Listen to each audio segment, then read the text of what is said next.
Itajaí está completando 163 anos de emancipação política na data de hoje, 15 de junho de 2023. Ontem estivemos participando de um debate acerca da história política, econômica, social de Itajaí, no canal 47, aqui da região. E falou-se numa certa vocação de Itajaí pelo acolhimento, pelo fato de ser uma cidade portuária, uma cidade de portas abertas para o mundo. De certa forma, é verdade. Investigando a Itajaí do século XIX, nós encontramos já a presença de povos de diversas regiões aqui na região de Itajaí. Não só os imigrantes europeus que desembarcaram aqui na Foz do Itajaí e foram colonizar. Eram eles italianos, alemães, poloneses, austríacos, açorianos, africanos na condição de escravizados. Mas também nós encontramos aqui uma certa migração vindo do norte, nordeste. Os paquetes que circulavam pelo litoral brasileiro de norte a sul, vindo de Recife ao Rio de Janeiro, a Florianópolis, Itajaí, Rio Grande, alguns iam até a Argentina. Então nós encontramos aqui alagoanos, baianos, pernambucanos, povos de diferentes regiões do Brasil. Nas memórias de Juventino Linhares, ele lista alguns personagens que migraram para Itajaí. De certa forma, muitas vezes, a descrição dele é um pouco folclorizada, mas revela uma presença plural da população itajaiense, já no século XIX. Mas isso não quer dizer que havia uma harmonia étnico-racial na cidade. Uma prova disso, nós já mostramos aqui, a necessidade da população negra de construir espaços de sociabilidade, seja no esporte, seja no lazer, seja no trabalho, porque eles eram proibidos, literalmente proibidos, de frequentar o clube da elite, o clube dos brancos. Então, o fato de ser uma cidade aberta não quer dizer que nela não existe as tensões étnicos raciais. Eu fiz questão de frisar muito, porque ainda paira o discurso de uma harmonia racial no Brasil. Itajaí não é diferente. Malgrado assistirmos cotidianamente denúncias de racismo, de intolerância, sobretudo nesses últimos anos. Até porque, nesses últimos anos, nós tivemos um mau exemplo vindo de cima, né? Vindo lá da presidência da República. Na minha opinião, esse mau exemplo fez com que as pessoas racistas, preconceituosas, ficassem desavergonhadas. Não tenho mais receio de dizer o que são. ainda que essas práticas sejam criminosas. Mas por que eu estou falando tudo isso? Estou falando para lembrarmos que em 1976 desembarcaram aqui na cidade de Itajaí refugiados de Angola e aqui formaram a Associação dos Naturais e Amigos de Angola, a NANG. Então não é por acaso que eu trouxe aqui a bandeira de Angola, que eu ganhei de presente de um ex-aluno, João de Deus, Joca, né? O Joca angolano, como nós conhecemos. Ele e outros foram meus alunos no ensino médio. Hoje todos eles estão estabelecidos aqui na cidade de Itajaí. E não foi fácil, os depoimentos deles apontam que não foi fácil. E o João Joca Brito, ele é presidente da NANG. Então, a nossa apresentação hoje é acerca de um trabalho monográfico elaborado por Euclides José da Cruz, que foi meu aluno no curso de História na Univale. Eu tive o prazer de orientar o trabalho de conclusão de curso dele, intitulado Angola Brasil, Lembranças, Práticas e Representações da Imigração Angolana em Itajaí. Esse trabalho foi apresentado e aprovado no ano de 2000, exatamente há 23 anos passados. Depois desse trabalho, outros vieram em diversas áreas, mas eu quero dizer que esse aqui foi o precursor. Também quero dizer que o que motivou Euclides a escrever esse TCC, entre outras coisas, é que o cunhado dele, né, o Toninho, como nós conhecemos, que também foi meu aluno, é angolano, né? Então, o Euclides, além das notícias de jornais da época, ele fez entrevistas com alguns desses refugiados, né? Embora aqui fale em imigração angolana, eles vieram na situação de refugiados de guerra, né? Então, o trabalho de Euclides ele está dividido em 3 partes, em 3 capítulos. Primeiro capítulo, Angola, colonização, exploração e independência. O segundo capítulo, de Angola a Itajaí. E no terceiro capítulo, Itajaí, um porto seguro? Versões e controvérsias. Então, nessa postagem aqui, nós destacaremos alguns aspectos do trabalho de Euclides a partir do capítulo 2 e do capítulo 3.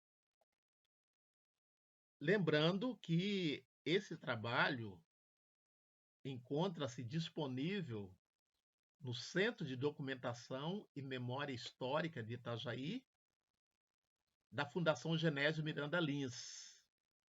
Acredito também que deva haver algum exemplar lá na biblioteca da Universidade do Vale do Itajaí, que foi o local onde ele fez o curso de História, né? Concluído no ano 2000.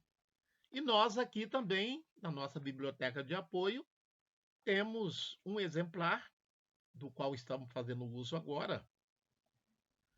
Se alguém tiver interesse, nós podemos fotografá-lo, digitalizá-lo e enviar para quem se interessar. Então, o segundo capítulo, como já mencionado, de Angola a Itajaí. Eu vou fazer a leitura de algumas partes do trabalho do Euclides. Produto da crise social representada pela guerra civil, essa imigração angolana parece estar caracterizada pela oportunidade de buscar um futuro melhor. Ogata, em um artigo da revista do Terceiro Mundo, assinala que, se a autoridade do Estado entra em colapso e não havendo respeito aos direitos humanos, produzem deslocamentos em massa. Aliás, é o que nós assistimos ainda nos dias de hoje. Navios abarrotados de refugiados tentando adentrar a Europa, porque nas suas regiões de origem não tem condição de sobrevivência. E muitas vezes essas pessoas não têm o apoio do país onde desejam construir a sua nova vida. Continuando então a leitura do texto de Euclides. O cotidiano dessas pessoas indicava que os direitos e obrigações do Estado não existia para com o povo angolano. E nesse desrespeito já vinha caminhando por longos anos. Com a independência e a saída dos portugueses de Angola, a situação social se agravou. Para melhor elucidar essa questão, diz Euclides, vejamos o que diz o seu Adriano, natural de Cabo Verde e um dos refugiados. Abre aspas. Diz o seu Adriano. O governo português, após a independência, retirou os restinhos de portugueses que ainda viviam em Angola. Muitos fugiram com medo de represária por parte dos angolanos. Aí o nosso país acabou caindo mesmo. Porque a principal arma de um país é a produção. E deixou de produzir, vira um caos. Aí fechou o comércio, fechou o hospital, os médicos foram embora, tudo abandonado. Tornou-se um tremendo caos social. Fecha aspas. É preciso lembrar aqui que após a independência, Angola viveu quase 30 anos em guerra civil, né? No contexto da Guerra Fria. Então, a Guerra Civil tinha interesses internacionais, tanto do bloco capitalista quanto do bloco socialista. Então, a independência de Angola, ela teve essa característica de uma disputa internacional, uma disputa ideológica. Então, essa situação de guerra civil fez com que muitos tivessem que migrar, como no caso desse grupo do qual nós estamos falando. Continua o trabalho do Euclides. No entanto, a independência política não veio acompanhada da independência econômica. Considere-se, ao analisar outras escritas sobre o tema, que Angola não estava com muita estrutura adequada para receber essa independência como ela veio. Era preferencial se fortalecerem em um crescimento econômico e uma forma administrativa com base, ou seja, se organizar estruturalmente essas questões essenciais. Este era um dos objetivos do Movimento Popular para a Independência de Angola, MPLA. Mas não foi assim. Os projetos teóricos não foram possíveis de serem implementados, pois na prática a realidade é outra, conclui Euclides. Então aqui esse planejamento do MPLA não foi implementado, sobretudo por conta desse contexto de guerra civil já mencionado. Com a revolta dos cravos e a queda do governo fascista de Salazar em 1974, Portugal assumiu uma postura mais democrática, entre aspas, e foi cedendo terreno, ou melhor, reconhecendo as independências das suas colônias. É preciso dizer que Portugal foi um dos últimos países a concordar com a independência das suas antigas colônias. Não foi à toa que Perry Anderson denominou de ultracolonialismo português em África, porque as independências das antigas colônias portuguesas não foram negociadas, foram feitas através de luta armada, porque Portugal, que tinha um governo fascista, como foi dito aqui, aos moldes dos governos de Hitler e Mussolini, não aceitava a independência das antigas colônias. É nesse momento, com a conturbada situação, que vários sujeitos se deslocaram de Angola para outros países, inclusive para outras cidades do Brasil. Esse deslocamento trouxe para a cidade de Itajaí sujeitos que podem ter sido forçados a abandonarem os seus lares à procura de ajuda ou de um futuro melhor.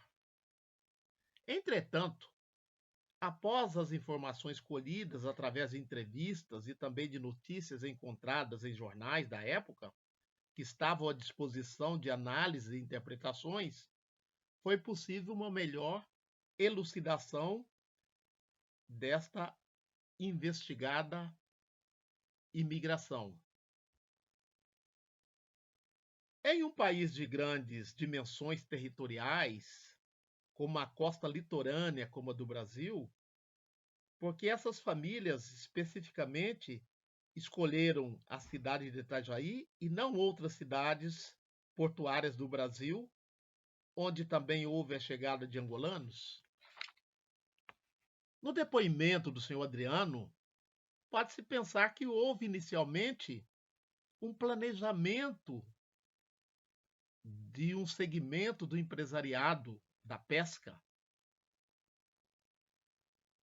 uma consulta prévia da cidade, bem como sua boa localização. Vejamos, abre aspas.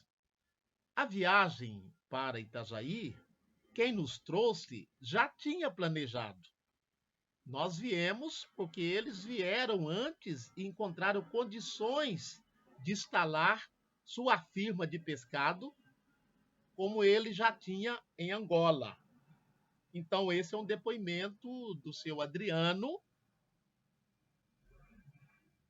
refugiado, que disse que eles foram trazidos por empresários da pesca que já tinham empreendimentos em Angola e, devido à guerra civil, resolveram instalar-se no Brasil, mais especificamente em Itajaí.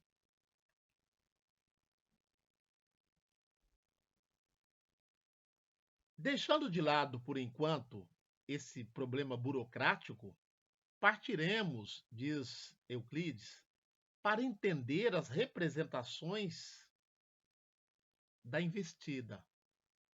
Percebemos, em outra fala do seu Adriano, um discurso ideológico para que houvesse esse deslocamento. Abre aspas. Diz o seu Adriano. Proprietário representado pelo senhor Domingues Antunes chamaram-nos e pediram a nossa colaboração, pois pretendiam sair do país em virtude da maneira como haviam sido tratados nos últimos dias.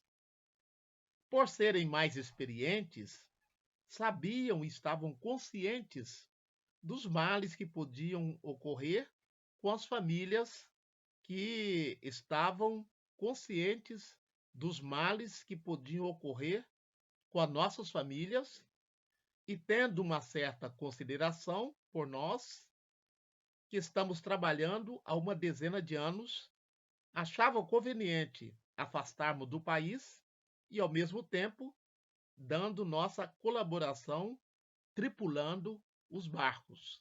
Fecha aspas. Então, nesse depoimento do seu Adriano, nós vemos que eles, em Angola, já trabalhavam com a pesca. Então, diante desse, abre aspas, convite do empresariado pesqueiro que estava em Angola, e diante das condições de guerra civil, a migração ou o refúgio em outro país era uma possibilidade de melhorar as condições de vida. Então, na sequência,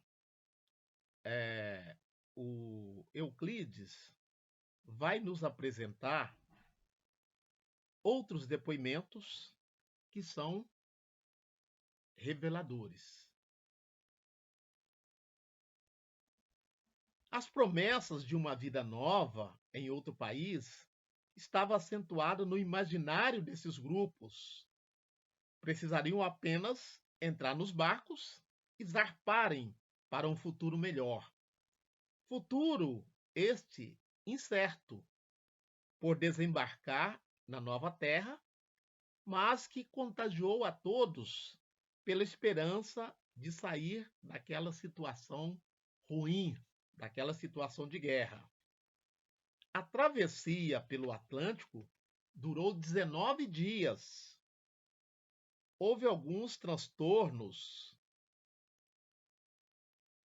que uma viagem longa desse tipo propicia. Foi apurado em conversas informais que no dia saíram 5 embarcações com destino a Itajaí.